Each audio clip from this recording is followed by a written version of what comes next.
Hai Besti, apa kabarnya nih? Semoga baik-baik semua ya.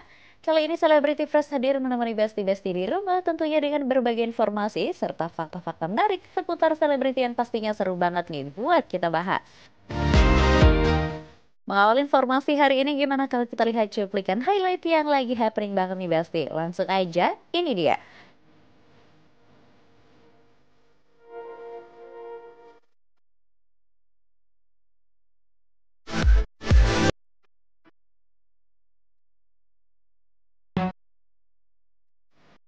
Besti setelah membuat netizen heboh dengan aksinya yang mencabut laporan kasus Wan Prestasi yang dilayangkan ke Reza Gladys, nama Nikita Mirzani masih menjadi perbincangan hangat.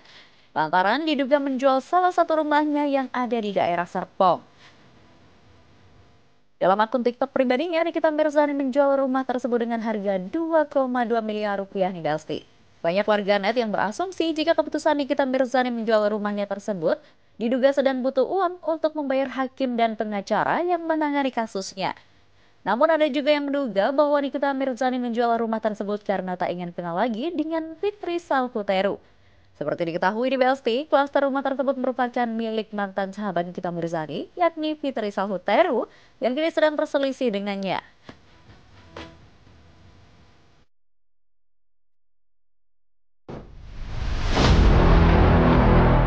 Besti Fitri Salhuteru kembali menyalakan api perseteruan dengan seterunya dokter detektif alias Doktif. Melalui akun Instagramnya, Fitri melontarkan sindiran pedas setelah Doktif diabaikan oleh Nikita Mirzani beberapa waktu lalu.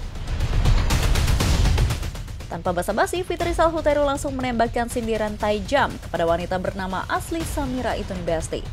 Fitri Salhuteru mengatakan Doktif boleh saja melakukan review skincare, tapi ia juga berhak speak up ke masyarakat kalau Doktif diduga melakukan review karena dibayar oleh masyarakat.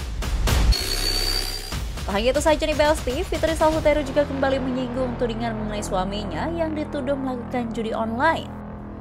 Jadi ya, selama ini aku tuh males ngeladenin dokter ODGJ ini karena aku ngerasa rendah banget harus ngeladenin orang kurang waras ya. Tapi karena dia memang berpikir cuman dia doang yang bisa ngomong, yang berani, yang punya mulut, yang udah menunjukkan terang-terangan kegilaannya memang perlu diwarah ya. Mulai sekarang aku akan bersuara karena dia memulai. Sekarang aku akan bersuara. Pantes kau diusir sama NM di sana karena kau itu biang onar awal-awalnya kau. Jadi orang ikut-ikutan terinspirasi sama kau. Jadi aku akan pastikan di pasal 55 urusan NM ini kau terlibat. Selain itu kau udah tersangka di Medan. Jangan kau sok jago Samira. Gak ada yang kebal hukum di Indonesia ini. Mulai sekarang aku akan bersuara ya. War kita. Besti, kabar mengejutkan datang dari aktris sekaligus presenter cantik Cha Frederica. Melalui unggahannya di Instagram, ia mengungkapkan bahwa mobil yang dikendarai sang suami saat tengah berada di Australia disebut-sebut sebagai mobil curian. Dalam video tersebut, Cha terlihat tengah mengabadikan momen dirinya tengah berkendara bersama sang suami Diko Ganindu Tony Besti. Tengah asik menikmati perjalanan, Cha Frederica dan suami dikejutkan dengan adanya mobil polisi yang membuntuti mobil mereka. Pada awalnya, Cha mengira mereka dihentikan polisi karena membawa mobil dengan kecepatan melebihi batas. Namun saat dikonfirmasi kepada polisi yang saat itu membuntuti Cha dan Diko, ternyata mobil tersebut memiliki catatan kriminal nih Besti.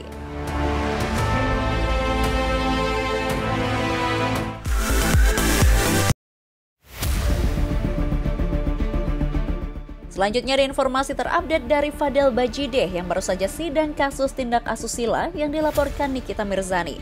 Seperti apa informasinya? Langsung aja, ini dia.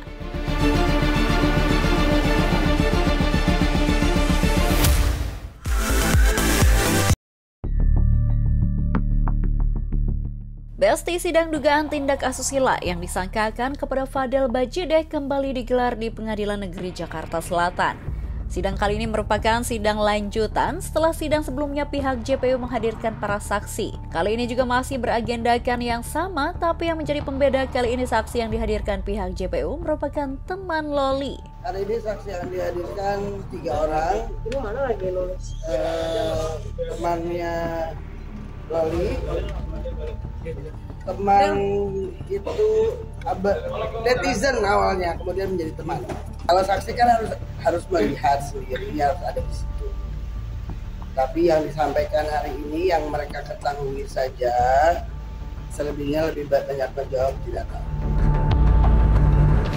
Jika sebelumnya pihak Nikita mengatakan saksi kali ini adalah saksi kunci, pihak Fadel Bajideh dengan tegas menepis nih Besti. Jika saksi kunci diharapkan akan memberatkan hukuman Fadel.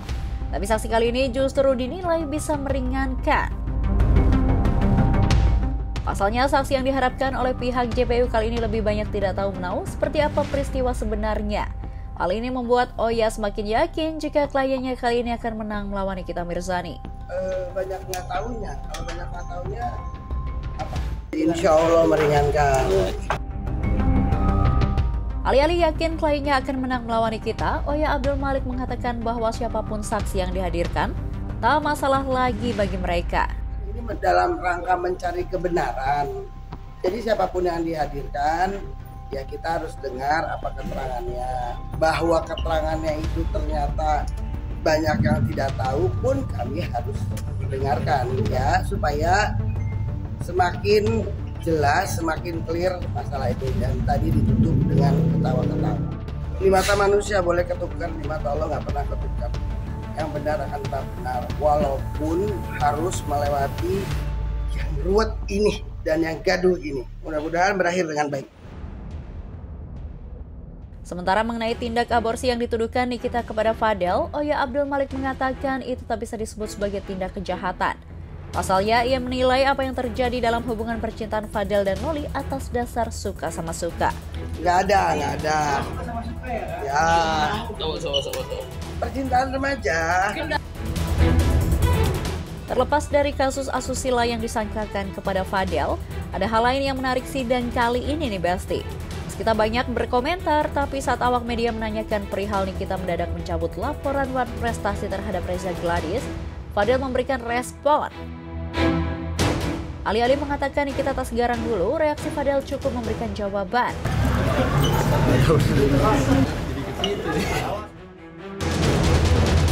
FYI, Nikita Mirzani baru-baru ini tiba-tiba mencabut gugatan wan prestasi terhadap seterunya Reza Gladys. Hal ini bukan hanya membuat publik kaget, tapi juga bertanya-tanya kenapa ia melakukan hal tersebut. Tak butuh waktu lama, rasa penasaran publik itu langsung dijawab Nikita melalui kuasa hukumnya Fahmi Bahmin. Nah, setelah saya berdiskusi dan berdialog dengan Nikita minta saya fokus kepada perkara pidananya dulu. Ini strategi, Pak. Anda tidak bisa mencoba bertanya tentang strategi seorang advokat, ya. Itu ya Besti, jadi semua itu bagian dari strategi, bukan karena ciut atau takut sama Reza Gladys. Alih-alih membenarkan, Nikita kini menciut sebelum kasus dugaan tindak asusila yang ia laporkan pada Oktober 2024 silam bergulir di pengadilan. Beberapa kali ia mengecam akan menjebloskan Fadel dan keluarganya nih Besti. Bahkan ia juga berniat akan merobohkan rumah Fadel dan keluarga lantaran ia menemukan indikasi pembangunan rumah tersebut berasal dari uang Loli. Ketawa tuh lihat. Lu beliin dia apa untuk hidupnya, buat keluarga lu aja nggak bisa lu biayain. Tuh bangun rumah bentar lagi gua robohin. Ternyata ada aliran dana 469 juta. Uangnya Loli, uangnya Laura. Tunggu, tapi katanya nggak bisa kalau dirobohin sekarang. Tunggu tuh anak jadi tersangka, ditahan.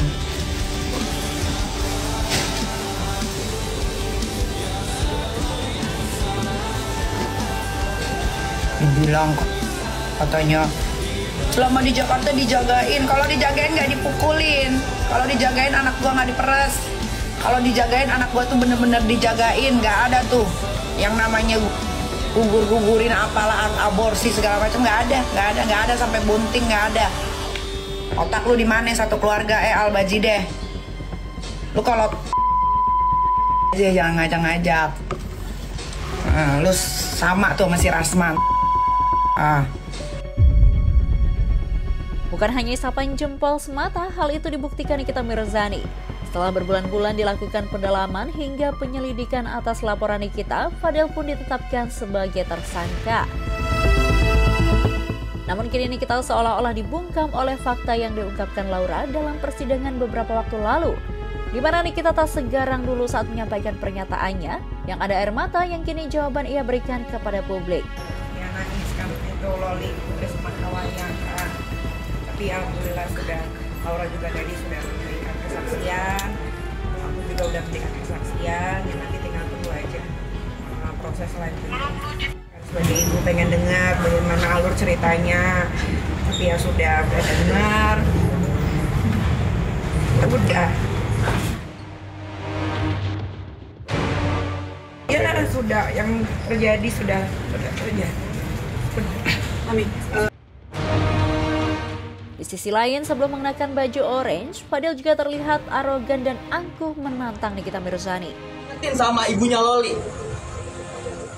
gua di sini ngejaga Loli dari dia di UK. Yang lain mana ada ya? Dari dia di UK, video call, liatin dia. Lu kemana? Lu kemana? Lu balik. Lu di mana malam-malam balik? Itu gua. Lu bilang gua ngejahatin anak lu. Nih, gua di sini ngabisin waktu buat dia. Waktu gua habis buat dia. Dance gua keganggu semuanya buat dia. Karena apa? Gua mau ngejaga dia.